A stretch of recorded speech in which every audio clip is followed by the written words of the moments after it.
Hey everyone, so I'm going to do my favorite finds of March, but real quick I want to say a lot of you guys have been asking me about makeup tutorials and I miss them just as much as you guys miss watching them. I promise I haven't stopped making them. I am getting an HD camera and this was something I decided over a little month ago, and it's just kind of been a process because we're running into some issues, and I know it's supposed to be as simple as you order the camera and a week later it's there, but such is not the case. Had some issues with it and now the camera is out of stock. So hopefully it'll be here next weekend, if not the weekend after that, because every time I come up with an idea for a makeup tutorial, I think, oh, I should just wait till I have my HD camera so you can see all the details and stuff. And I'm actually even redoing a couple of older but basic videos for the quality of an HD camera. Anyway, let's get into favorites. Made a list so I can just stick to the important stuff and not ramble, because I haven't seen you guys forever, so I want to like start at like square one and just be like, this is all that's happened in my life. Anyway, okay.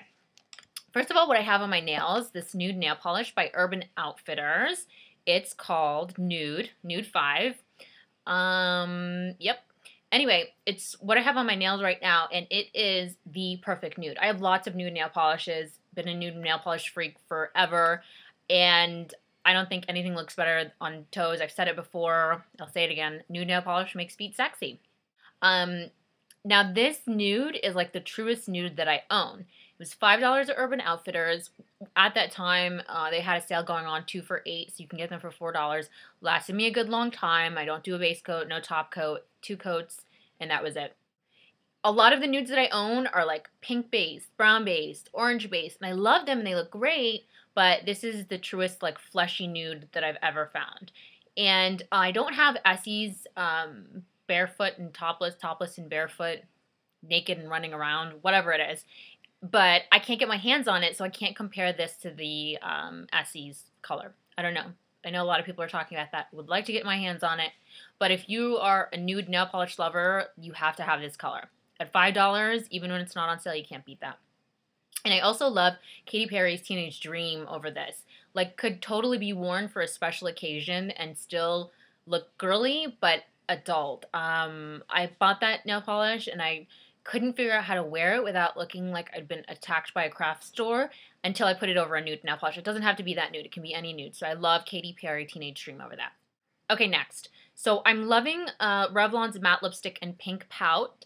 A lot of people have talked about this before. I don't know why I waited so long to buy it. It's been compared to a lot of MAC lipsticks, none of which I own, but it's like a pink lipstick with some purple tones in it, and I absolutely love it over like a nude lip liner, or you could always like tone it down with a tan lip gloss. I have NYX and I have an Essence lip gloss that I love over nude lipsticks because it takes them from garish to wearable. Anyway, this is an awesome, awesome pink.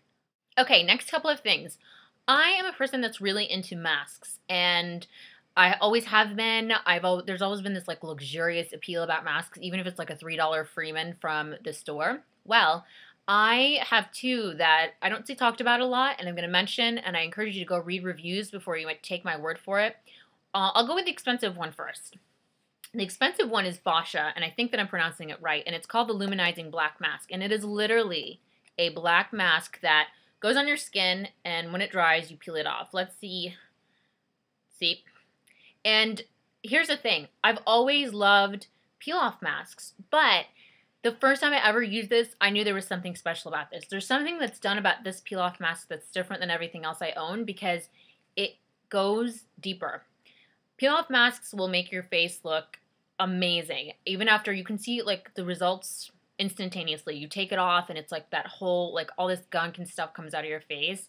And it did this, it like pulled out gunk like a nose strip would, and it actually pulled out like little baby hairs. And I've had peel off masks that were really strong before and they kind of pull off like your skin and you can see like the scales of your skin. But to actually pull off baby hairs, like I know this is getting deeper than any other peel off mask I have. It's kind of expensive. So if you can, pop by Sephora, I got it from Sephora online, and see if they'll give you a sample. And if you don't think $34 is worth it, I bought it with a gift card that I got for Christmas. And if you don't think it is worth it, at least own some sort of peel-off mask. There are really, really cheap ones at Ulta and whatnot that are under $5. I love what peel-off masks do for the skin. I had to try this because I'm a fan of peel-off masks, and I actually do love this. I can tell that it goes deeper than any other mask that I've tried, okay? So the other one is not a peel-off mask. There's a lot of cons to this one, but I think, and a lot of other people who've done reviews on it also think that it's worth it. I have to wipe my hands off somewhere. So this mask is the Aztec Secret Indian Healing Clay Mask. And it's actually a powder that you mix with water or apple cider vinegar per the instructions. But if you go and read reviews, people mix it with everything from lavender to jojoba oil to all sorts of essential oils that are good for your skin. Let me talk about the good things and I'll talk about the bad things. Good things. It is amazing. It says here, feel your face pulsate. Literally, your face, like, literally pulsates. Do that. The more apple cider vinegar that you put in, the more that your face pulsates. So you can dilute that by substituting water. In fact, I recommend if you get this, that you use water initially and you build up to apple cider vinegar so that your face gets used to it. Okay. Amazing. Bentonite clay, if you just look up bentonite clay, that's all this is, 100%. Some people recommend eating it for, like, clearing up your skin and cleaning out toxins from your body because it's it's like a magnet where it pulls all the gunk out of your face. And it's amazing. And some people can't handle it all over their face, so they use it as a spot treatment. But you kind of have to get it and play around with it. The not so great things, there's a couple. First and foremost, I did this mask the other day, and you can't see it. It's too tiny, and it's healed now. But I didn't wash off all of the mask, and went to sleep. And I woke up the next morning, and, like, my forehead, just a little piece here, like, where I hadn't splashed water and wiped it off with a cloth, was burning so bad, and it actually had, like, scabbed. It had, like, burnt my skin so bad that it scabbed. That's the thing. I read a review on Makeup Alley where the girl left it on for too long. Like, you have to leave it what the instructions say, and it literally, like, 3rd degree burnt her face. So you have to be careful. When you take off the mask, you have to completely take it off. As many times as I've used it, the last time that I used it was the only time that happened to me. I was just being careless, being sleepy, whatever. The other thing is taking it off. You don't want to take it off over the sink because it will clog your drain. I promise you it will clog your drain. So you want to, like, dampen it with a towel or paper towel and kind of rub your face over, like, a trash or a bag or whatever, and then wipe the remainder off with a washcloth. Again, make sure that you wash off all the remnants and that you don't leave anything there to singe your skin. Be careful with the apple cider vinegar. That's essentially, like, the burning factor for it.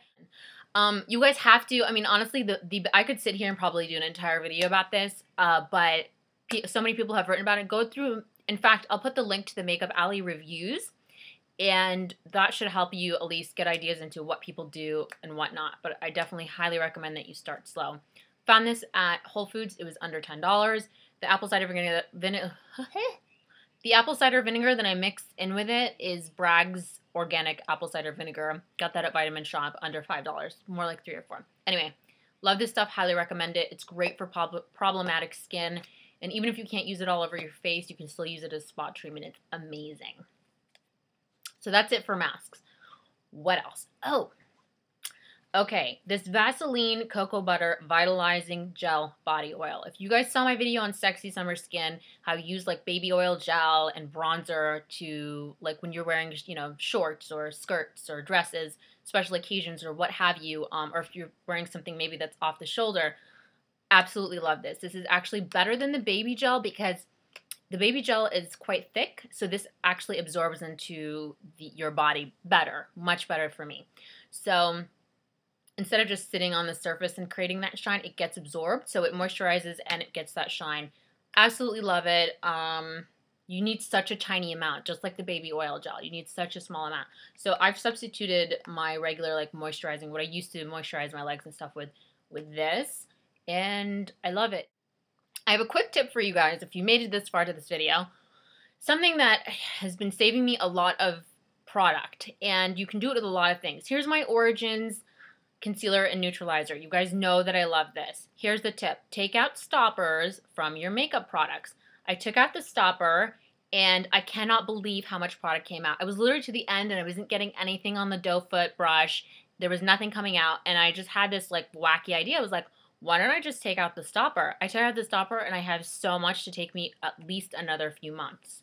Stoppers are in mascaras, stoppers are in lip glosses, stoppers are even, look, in my powder, my Bobbi Brown powder. There was no more powder coming out until I lifted the sifter. Here it's called a sifter, but it's the same concept. So, like, powder's not coming out in excess. And there's been enough ever since I took the, like, I was ready to buy a new powder. And ever since I took off the sifter stopper, I've had this for weeks longer. The Urban Decay Primer Potion has a stopper. I know a lot of people cut the bottom, cut the middle to get the product out. And then the product seems to kind of dry up. Sorry. I figured I might as well grab it. The product seems to dry up really fast. People are cutting it here and here. It has a stopper right here. If you pop the stopper off, you're going to be able to get a lot more product before you kind of go to the extreme and have to cut it. Because once you cut it and it's exposed to air that much every time you open whatever little container you use, it will dry out faster. So take the stopper out. Don't take the stopper out too soon, because I once did that with a lip gloss and it was just like goopy and like everywhere. It was like running down the tube. So kind of wait till you're at the supposed end of life for a product. Pop out the stopper and make your makeup last longer. Okay, last thing. Did I say last thing for the last thing? Because that wasn't the last thing. This is the last thing. You guys asked me when I said that I moved my rollerball. Actually, let me show you how it comes apart. My rollerball perfume from the rollerball. This is, for example, Viktor and Rolf, into an atomizer. Found the atomizer at Nordstrom's. Literally, all I did was, you just take the shell off. It doesn't leak on me. It's been sitting on its side for a long time, even though I don't recommend it. Goes along with the concept of just popping things out. All I did was I popped this out. Sometimes I need my boyfriend's help, to pop things out because he's so much stronger than I am. Anyway, all I did was I took that out. This is the rollerball part. And then you twist off the top of the atomizer. And literally, I would like do it over a sink or something, or maybe somehow you could save the perfume. And I pour one into the other. I know I've seen a couple of YouTube people talk about the Travelo. Never use the Travelo. You guys, somebody asked me about it. I have like no experience with it. I don't know if it works, how it works, if it's better than this. But this is great for me. So that's literally it. You pour the perfume in here, twist it back on nice and tight. And as you can tell, I put about half of the Viktor and Rolf in here, and I still had half in the rollerball. So I can still have them in both places. They don't have to be in one place. I just switched it to the atomizer when I saw it sitting at the cashier, because I think when I spray perfumes on, they last much longer than when I roll them on. That's it. Anyway, thank you guys for watching, and let me know if you have any questions, and I'll see you soon. Bye!